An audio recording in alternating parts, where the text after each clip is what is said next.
fundamental premise of multiplayer is that you are a product tester. You're somebody who's getting out there in the field, trying out new plasmids and seeing which ones of them are the most effective. So as a starting point, that gives us a little leeway to adjust the plasmids to make sure they are really well tuned for the multiplayer experience. Yeah.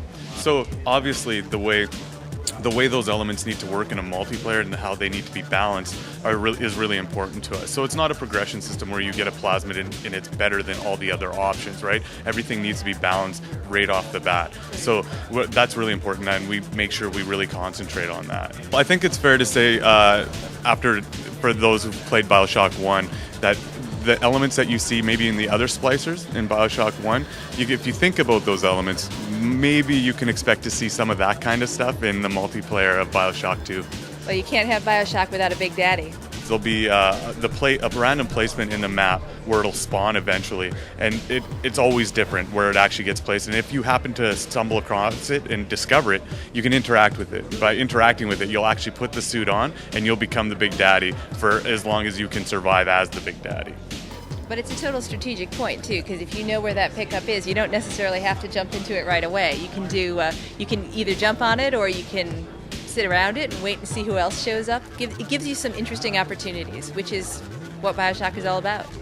We've removed the pipe dream minigame, of course, in order to promote the type of play that's necessary for the multiplayer game and just for that flow. So now it's time-based. You go up, you hold your button down, you hack the turret, and then at that point it's on your side. Yeah. And I think that's really our philosophy for the multiplayer game is we don't want to do things that are cumbersome. If there's still vending machines in the world, but those vending machines are places where you get your health, you get your EVE pickups. You get in there, you get out of there. We're not making you go through a whole interface for that, because what we wanted to do is take the Bioshock experience and translate it into something that feels really good in multiplayer.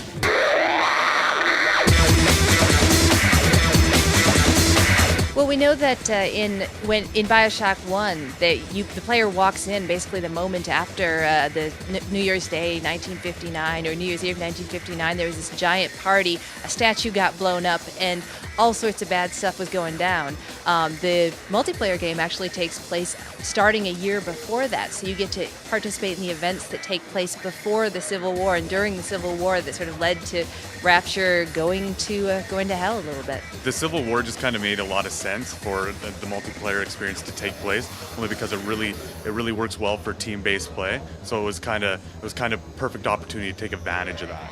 Right on. In addition, given the way Rapture works, if there was a company, it was all about capitalism, all about people trying to make money, make a profit off of whatever was going on. And so the company Sinclair Solutions saw what was going on with the Civil War and said, maybe there's an opportunity here for us to test some products, get some people feeling safer out in the world. You'll notice that we have turrets that are placed in the levels, and by going up to them and hacking them, they'll turn to your side. They'll belong to you, and at that point they'll assist you in the actions that happen around them in that little bit of territory. I think our key goal with the multiplayer is to give the experience of what it was like in Rapture before Jack got there, which is really a part of the world, a part of the storyline that people haven't had a chance to explore. Jack changed things up when he got there, but I think it's really interesting what happened. What happens in an underwater Art Deco objectivist dystopia when there's a Civil War on.